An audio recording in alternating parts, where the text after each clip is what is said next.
Welcome to Through the Rough, a place where real-life people share the real-life experiences that have shaped us into who we are today. You know, I was reading through this case today, and it triggered this really specific, almost primal anxiety in me. We spend our whole lives building these layers of safety, right? We have the car with the lane assist, the job with health insurance. We think we have our hands on the wheel. That's the illusion of control. Exactly. The safe group of friends we trust with our lives. We just walk around with this assumption that we're the pilots of our own experience. And that the plane is in perfect working order. Right. But what happens when the hands literally stop working? Yeah. We are looking at a story today that is, well, it's equal parts medical thriller and a philosophical crash course. It's about a woman named Tessa Thompson. And on paper, she's doing everything right. She's 29, sharp, driven. She's in the prime of her life, and the setting is so important here. She is quite literally driving 70 miles an hour on a massive interstate in a city of over 1 million people. It's the definition of being in the thick of it. And in a split second, the connection between her brain and her body just it vanishes. No warning lights, no pain, just silence, where the signal used to be. And she has to figure out how to pilot a 2-ton vehicle without the use of her limbs. I mean, it is the ultimate system failure. And she uses a term for this that I think just, it frames our entire discussion today. The meat suit failure. The meat suit. I love that term, but it's also terrifying. And we're going to spend a lot of time on that concept because it's not just some funny nickname she gave her body. No, it's actually profound psychological coping mechanism. Yeah. It's really at the core of how she survives this. We're going to look at the neurology of what happened to her, the systemic failures and the emergency response, which, fair warning, made me so angry I almost threw my tablet across the room. I know, it's infuriating. And the incredible neuroplasticity required to basically rebuild a human being from scratch. And I think for you, the listener, the mission of this deep dive isn't just to, gawk at a medical disaster. It's to ask a hard question. How present are you? Because Tessa's story is about what happens when the autopilot breaks and you are forced to inhabit your life and your body in a way you never, ever expected. So let's unpack this. Let's go back to the beginning, before the highway, before the paralysis. We really need to understand who Tessa was before all this, because it makes what she lost so much more significant. She wasn't just smart. I mean, she was a mathlete. A mathlete. Her nickname was T squared. Right, which implies a very specific type of cognitive identity. She's analytical, she's a problem solver, she's a competitive speaker. Her entire sense of self-worth is tied to the fact that her brain is, a high-performance engine. She's the person you want on your trivia team, 100%. She's got a good job. She's got a long-term boyfriend named Benny. Who sounds like an absolute legend, by the way. We will definitely get to him. Oh, yeah. So, the night in question, it's a work event. And I think the context here is so crucial because this wasn't some wild night out. No, and that's a key variable. This wasn't a rave. This wasn't a shady underground club at 3 in the morning. It was bowling. It was bowling with colleagues, with her boss, with families and kids running around. It's wholesome. It's the definition of a safe space. You let your guard down because you're with your tribe, Exactly. So after bowling, the group decides to hit a bar nearby. The place they originally wanted to go was closed. And this is where the timeline starts to get slippery. This is often how these things happen. A deviation from the plan. A small change that leads you into a less controlled environment. They get to this bar, and it is packed. I mean, wall-to-wall people. Tessa goes to the bar and orders a really specific drink, a gin and tonic with 2 limes. She remembers this detail clearly. Which is important. It establishes her baseline lucidity. She isn't stumbling. She isn't confused. She knows exactly what she is consuming. Right. And then a round of shots gets ordered for the group. It's Brumpelmans. Peppermint schnapps. What? Which, honestly, is an aggressive choice for any evening. I know, right? Even she admits in the interview, gross. But she takes it to be polite. But here's the critical detail that I think is so easy to miss. The shots didn't come from the bartender directly to her hand. No. They were brought over on a tray. An open tray, carried through a sea of strangers in a completely packed bar. And this is the point of vulnerability that we so often overlook. We always hear the advice, watch your drink. But we assume that means a drink just sitting on a table by itself. Right. You think you're safe in a group. You assume safety in numbers applies. There's this diffusion of responsibility. You assume that because a colleague is carrying the tray or a server's carrying the tray, that the chain of custody is secure. It isn't. That open tray is a target. So she takes the shot, and then It's not a fade to black. It's a hard cut. The lights just go out. she has a memory gap of about 10 to 12 hours. And we really need to pause here and look at the physiology. I mean, losing 10 to 12 hours of memory after 2 drinks, a G&T, and 1 shot, that is physiologically inconsistent with normal alcohol consumption for an adult woman of her size and tolerance. This wasn't a brownout where you remember bits and pieces. This was a cliff. A total cliff. She remembers the shot, and then she remembers waking up the next day. But in between, her boyfriend Benny describes a scene that is, honestly, it's disturbing. He says she was stumbling, crying hysterically, and violently ill in the car on the way home. Which he says is completely out of character. She says, "I don't do that. I am not the sloppy drunk girl." But the next morning... Oh, man. She wakes up face down on the couch. And she isn't just hungover. She is violently, violently ill. We aren't talking a headache and some nausea. We are talking about vomiting so continuously that she is filling Tupperware containers. Constantly. She couldn't keep down water, couldn't keep down ice chips. This is her body engaging a massive purge response. It's trying to expel a toxin. But here is the fascinating and frankly just sad psychological part of it. Her immediate reaction was shame. That broke my heart reading that. Me too. She wakes up. Benny tells her she was a mess the night before, and her first thought isn't, "I was poisoned." It's, "I fucked up." It's the internalization of fault. And it's so common, particularly in women. I must have lost control. I must have drunk more than I thought. I embarrassed myself in front of my boss. She immediately gaslit herself. She constructed a narrative where she was the villain of her own story. And that shame drove her to make a really, really dangerous decision. She felt so guilty, like she was just dealing with a self-inflicted hangover, that she felt this obligation to go to work. She was trying to outrun the shame with productivity. If I can just be normal, then last night wasn't real. She didn't want to be the person who called in sick because she partied too hard. So Benny drives her to her car, which is 45 minutes away. She's throwing up the whole way. The whole way. She gets in her car, which is a Kia, by the way, and she gets on the interstate. She's driving to work to redeem herself. And this is where the biological time bomb that was planted the night before finally goes off. She's driving 70 miles an hour, middle lane. Traffic is heavy. She starts feeling cramps in her feet. And she just thinks, okay, foot cramp, whatever. But then she realizes she can't lift her foot off the accelerator. Now stop and just imagine that sensation for a second. The command is sent from the brain, lift leg, and the leg is just dead weight. It's silence. And then she looks at her hands. She's gripping the steering wheel, but her fingers are starting to curl inward. She called them nubs. Her hands were turning into these useless little claws while she was piloting a missile. This is the moment of transition. She realizes her left side is checking out. Now, most people, I think, would panic here. The amygdala would hijack the brain. You'd scream, you'd jerk the wheel, you would crash. But Tessa does something remarkable. She engages what she calls a triage mindset. She credits her mom for this, right? Her mom was an EMT and a safety director. Yeah. She'd been raised with stories of emergency management. So instead of panicking, she compartmentalizes. Okay, problem 1. Feet don't work. Feet don't work, so what's the solution? She puts the car in cruise control. Which sounds insane. You're losing control, so you lock the speed at 70. That feels like the opposite of what you should do. It's brilliant in a terrifying way. Think about the probability calculation she just ran in a split second. She knew she couldn't modulate the pedal. If she dragged her dead leg off the gas, the car would decelerate rapidly in the middle lane. She gets rear-ended. Or the sudden change in speed causes her to jerk the wheel with her failing hands.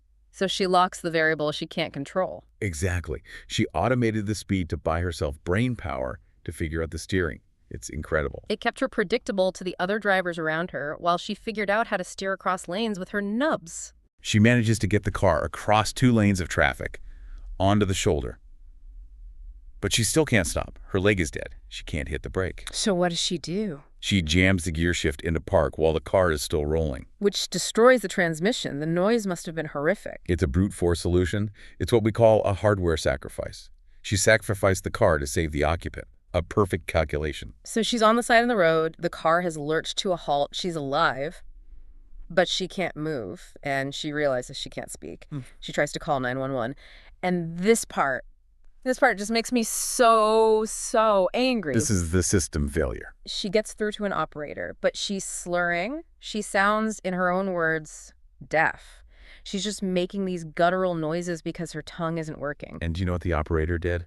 They hung up. They hung up on her. Hung up on her. This raises such a critical point about our safety nets. We assume that if we dial those 3 numbers, help is automatic. We think the system is benevolent and omniscient. But here, the operator made a judgment call.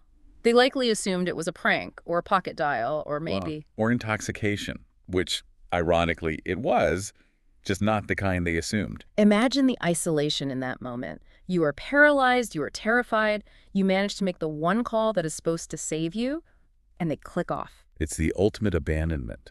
Tessa was left alone in a car on the side of the highway, trapped in a body that wouldn't obey her. She was completely helpless. She manages somehow to call Benny. He can't understand her either, but he knows something is terribly wrong just by the sounds she's making. He jumps in his car. But while she is waiting, and this is where it gets really interesting to me, she has this spiritual experience. This is what stuck out to me too. She's sitting there thinking there is a 50-50 chance she's going to die right there in that Kia. And instead of fear, she feels calm. She describes a warmth and ancestral presence. She said she felt like she wasn't alone, like her ancestors were sitting in the backseat saying, "We got you, it's okay." And this leads to her meat suit realization.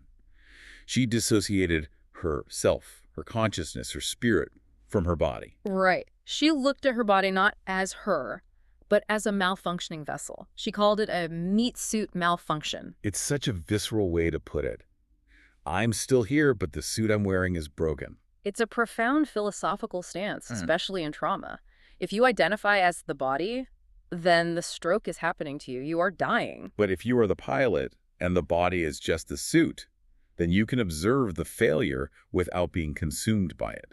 It allowed her to remain present. She was witnessing her own stroke rather than just suffering it. So the ambulance finally arrives. She's still vomiting, by the way. He fills a Tupperware container with vomit, which honestly, props to the EMT for having a Tupperware handy. Right, resourceful. They get her to the hospital. And we enter the next circle of hell, the diagnosis. And remember the context. This is during COVID protocols. So Benny, her advocate, her lifeline, is locked out. He's stuck in the parking lot. Tessa is alone in the trauma bay, unable to speak clearly, unable to move, being shuffled from scan to scan. It must have been terrifying. But she mentions a nurse, Sage. The nurse Sage. Every trauma story seems to have that one figure who cuts through the chaos and provides a moment of grace. Sage advocated for her, but Tessa was stubborn. She was determined to go home. She literally dragged herself with a walker just to prove she was stable enough to leave. She wanted her dog. She wanted her safe space. And honestly, I get it. If I'm that scared, I want my own couch. Oh, absolutely. Yeah. But the diagnosis comes back, confirmed stroke at 29 years old. Which is just, it's statistically so incredibly rare for a healthy young woman. And this brings us back to the cause. They ran a toxicology screen. And this is the part that gaslit her the hardest. The test came back clean. Well, just a little marijuana she knew about, but nothing else. So the doctors are scratching their heads. Is it birth control? Is it a freak blood clot? A 1 in a million thing? This is where we need to educate the listener, because this is a really dangerous misconception. When you hear drug test in an ER, you assume they are running a CSI-level panel that catches everything. Right, you think they test for, like, everything under the sun. They don't. Standard protocol is usually a 5-panel screen. They're looking for the classics: opiates, amphetamines, cocaine, PCP, THC. That's it. So if someone slips you a designer synthetic or something like GHB... it likely won't show up. GHB, for example, has an incredibly short half-life. It can leave the blood in 4 hours and the urine in 12. By the time Tessa got to the ER, 12 hours had passed.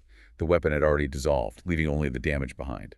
So Tessa's sitting there thinking, okay, the test is negative. I really did do this to myself. Maybe I drank too much and my body just broke. The negative result reinforced her shame spiral.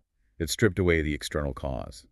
If the test says no drugs, then logic dictates the problem must be internal. Until the phone call. Right.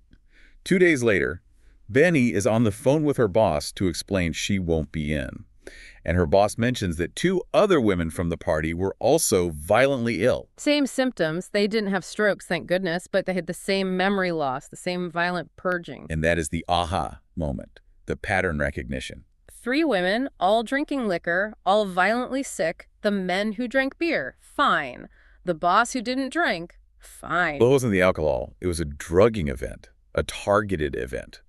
And notice the shift in Tessa's narrative here. The guilt just evaporates. It's replaced by anger, but also by a kind of relief. Yes, someone did this to me. It changes the entire psychological landscape of her recovery. It gives her an enemy to fight that isn't herself. And it turns out the bar was eventually shut down because this kept happening, but not before more people were hurt. And Tessa raises a poignant point about the economics of safety. This is a wealthy area, and the implication is that bad things aren't supposed to happen there, so maybe it was swept under the rug to protect business interests until it became undeniable. It's a chilling thought. So now Tessa knows why. She was drugged, which caused a massive system failure, which led to a stroke. Now she has to deal with the aftermath. Her brain is damaged. And this is where we get into neuroplasticity, which is my favorite topic. It's fascinating, the brain's ability to rewire itself. The doctors explained it to her like a river. The main river, the neural pathway she used her whole life, was dammed up by the stroke. There's dead tissue there now. But the water, the electrical signals, needs to flow. So the brain has to carve out new tributaries. It has to find a new way to get the signal from point A to point B. Rerouting the rivers. But that process isn't instant. And for Tessa, this meant losing her identity. She was T-squared, the mathlete, and suddenly she can't do long division. It wasn't just that she lost the skill, she lost the method. Pre-stroke, Tessa was a kinesthetic learner. She was a doer. If you showed her a math problem, she could just dive in and manipulate the numbers. Yeah. Her brain had a direct pathway for abstract logic. She was hands-on. She learned by doing. Exactly. But the stroke dammed up that river. That neural pathway was gone. So when she tried to do long division, or even accounts payable at her job, she just hit a wall. It was like trying to access a file on a corrupted hard drive. So she had to fundamentally change how she learned. She became a visual learner. She has to watch someone else do it, mirror it, and then repeat it. She essentially has to trick her brain into routing the signal through the visual cortex instead of the damaged motor and logic centers. Imagine how frustrating that is. You are 29, you've spent decades perfecting a system for how you interact with the world, and suddenly the operating system is uninstalled and you have to learn a whole new interface from scratch. It leads to a profound identity crisis. She called it Tessa 2.0, and she had to grieve the death of the old Tessa. The Tessa who could do math in her head, the Tessa who was fast and sharp. She felt dumb. She felt slow. She was trying to do simple tasks and just couldn't grasp them. And this leads to the big question. If you can't do the things you used to do, who are you? That is the core existential question of disability and recovery. We tie so much of our worth to our productivity. I am valuable because I can work, because I'm smart, because I am fast. When those things are stripped away, you're forced to find a deeper bedrock of self-worth, or you crumble. And Tessa found it. She realized her worth wasn't in being a mathlete. It was in her character. It was in how she treated people. It was in her resilience. Which brings us to the recovery process itself. It wasn't just mental. It was intensely physical. And it required a level of humility that Tessa admitted she really struggled with. Asking for help. The humiliation of the mundane. Needing help to shower. There's this scene she describes where Benny is washing her hair. She has long hair, and he's trying to rinse it and condition it, and it's taking forever. And she's just standing there naked, helpless, having the person she loves take care of her like an infant. She called it a trauma bond, but she meant it in a restorative way, a positive way. Yes. Benny didn't see her as a burden. He saw it as an act of love. But for Tessa, accepting that help was a daily battle against her own pride.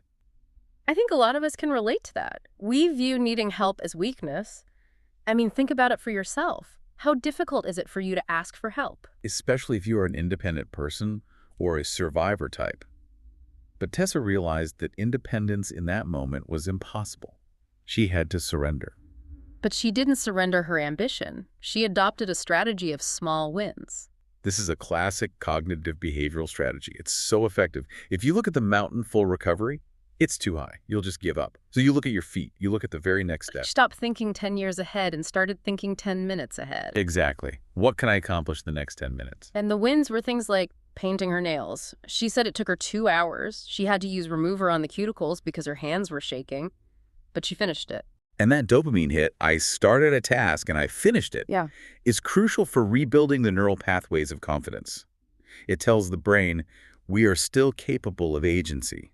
we can still do things. She'd park far away at the store or use the stairs just to force the physical challenge. Building those pathways back, one step at a time. And then there's the grocery store story. I have to share this because it just captures the absurdity of recovery so perfectly. Oh, this is a great one. She's using one of those electric scooters because she can't walk the aisles, and the battery dies. Dead center of the store. In the middle of the frozen food aisle.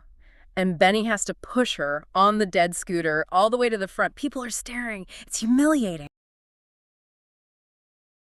That's the key. Humor is a defense mechanism, but it's also a sign of profound resilience. If you can laugh at the absurdity of your scooter dying, you are winning.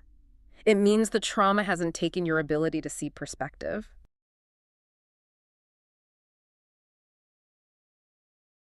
She had suicidal ideation. She was afraid her speech would never come back. She was messaging suicide hotlines because she felt like such a burden to everyone.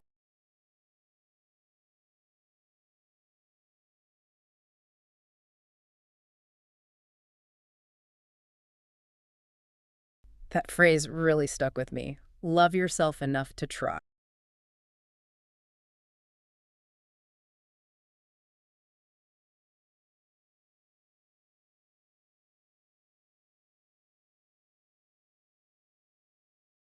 She even had a hack for it, for the days she couldn't do it for herself.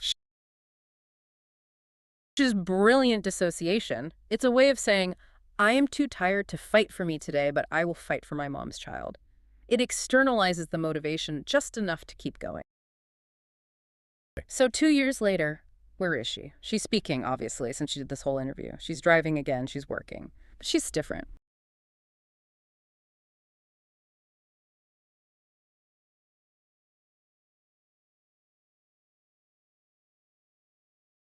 Of it. She talks about staring at the stars. She has an astigmatism in one eye now from the stroke, so the stars look huge and distorted, but she loves them.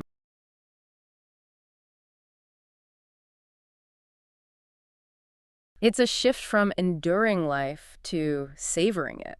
She realizes just how fragile, but also how wildly resilient life is. No, it's more like she just refuses to give them any more energy.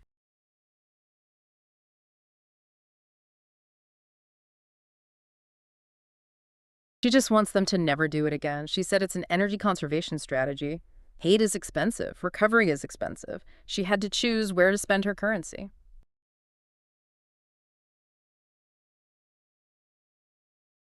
It means we need to check our autopilot. We drift through life, assuming our bodies will work, assuming we will get home safely. Tessa's story is a brutal reminder that the meat suit is temporary and fragile.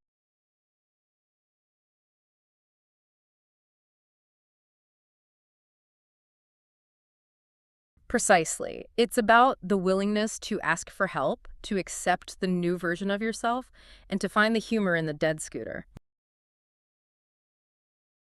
Yourself. And she was right. You are more capable than you dream. Survival mode is uncomfortable, but the human spirit is built for it. I want to leave you with a thought.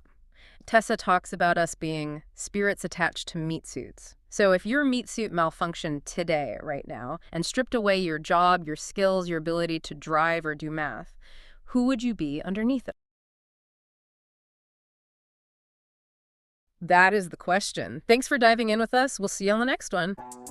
Thank you for listening. Don't forget to stop by throughtherough.net to check out our latest episodes, merchandise, and hit that donation tab to keep content coming. See you again next week.